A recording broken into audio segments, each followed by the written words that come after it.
Hello, my name is Michael Ramage. I'm the director of the Cyber Education Research Center here at Murray State University, and welcome back to 10 at 10.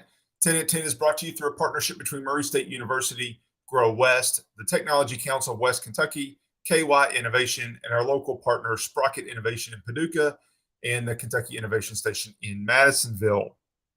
So, I was asked the question. We're always looking at different topics, and we're always asking you for questions that you would like for us to answer, whether it's something that I can answer, whether I need to bring in somebody else, whatever it is that you want to talk to, what you would like to hear about um, as it relates to cybersecurity here on 10 at 10. It is our goal to bring you those topics and to answer those questions.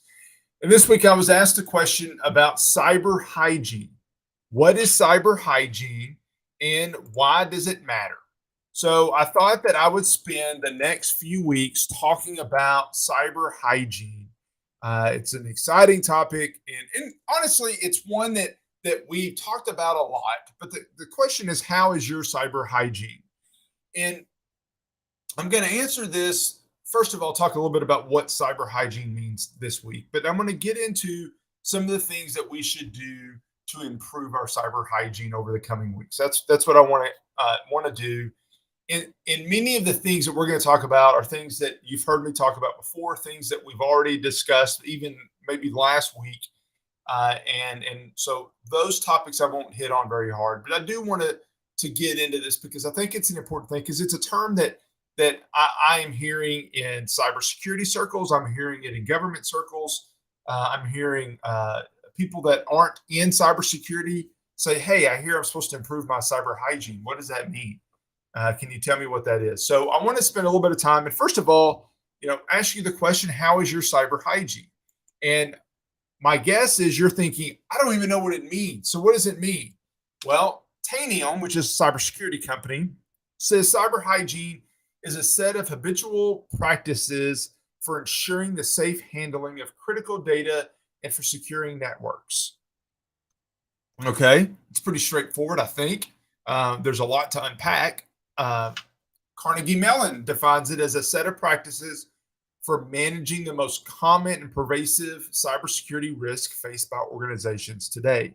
So it sounds like to me that cyber hygiene are those cybersecurity practices that we should do to stop the bad guys from getting in our network. But let me break it down. Let me give you my definition. It's brushing your teeth. There are those practices that we know in our personal hygiene that improve our health and prevent bad things from happening. If we brush our teeth, if we brush our teeth twice a day,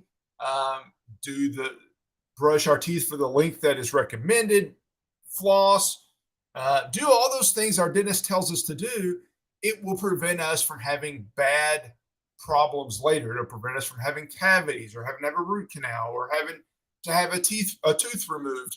All those things that are bad outcomes that we don't want, we can prevent those by doing the right thing in our personal hygiene. Now, how many of you have had a cavity? I have. Of course we have. Most people have. Not everybody. I know several people that haven't. But most people have because, one, we didn't do what we were supposed to do, or two, bad things can still happen. Those cavities can still happen even if we try to do the right thing, but there's a lower likelihood of it.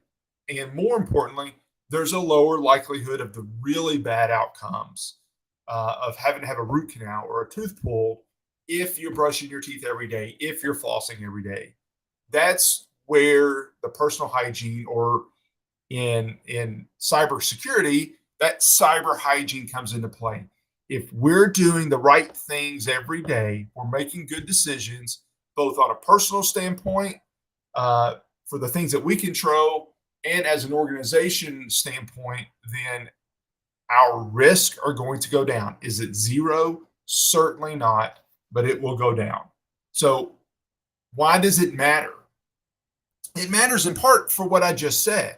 It means our risk goes down. And the reason that our risk goes down is if you're in business, you know the concept of cost benefit.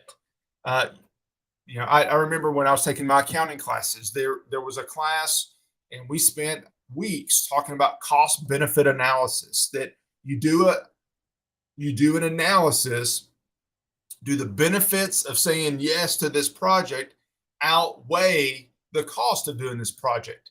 And it truly is a scale. If the benefits aren't more, then we're not going to do it. We're not going to spend more money than the benefit that we get from doing whatever that is, right? That seems pretty straightforward. So let me translate that concept to security.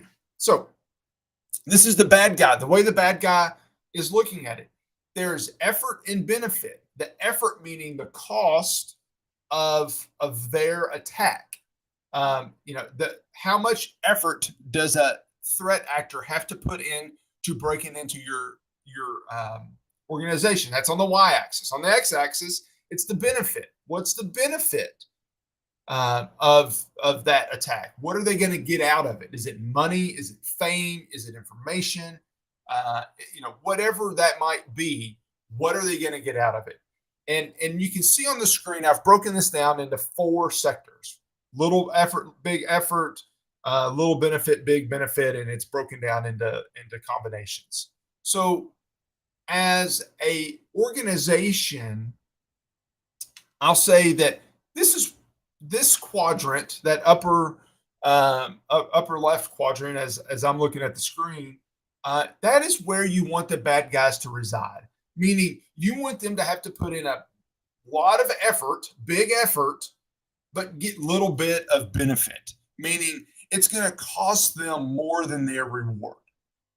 So that's where you want them to live. If you're thinking about where's the best place for those threat actors to live in my security matrix of my organization, you want them to have to put in more energy, more effort to break into your organization than the benefit that they're going to get out of it.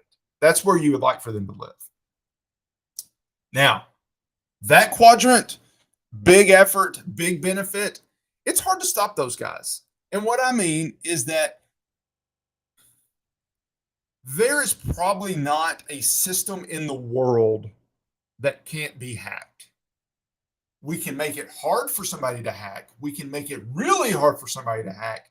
But if you know the story of the Stuxnet worm, what happened in the Stuxnet, there was a worm that infected a nuclear control system in a isolated, unconnected meaning not connected to the internet system in a remote area of Iran, and it was targeted and it got infected with the virus.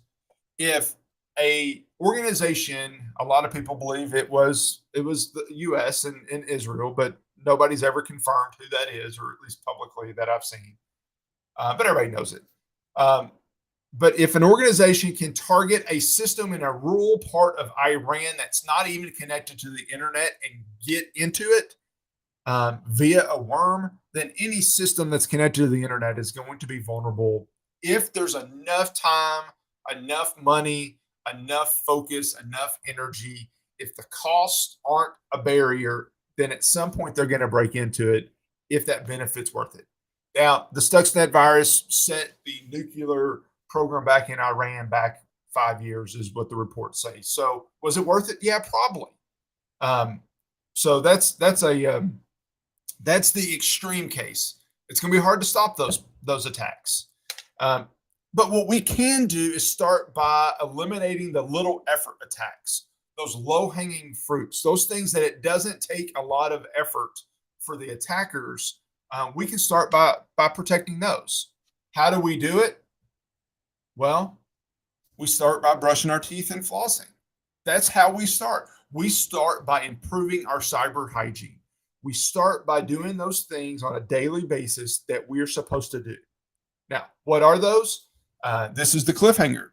Over the next few weeks, we're going to go through those best practices. We're going to go through those cyber hygiene practices of things that you can and should be doing to improve your and your organization's cyber hygiene. So I hope you come back. I hope you join us over the next few weeks as we do this, as we look at our cyber hygiene. I appreciate you joining us today on 10 at 10. I hope this was helpful to set the stage of what it is that we're going to talk about. And I hope that you come back and join us next week back here on 10 at 10. Thank you.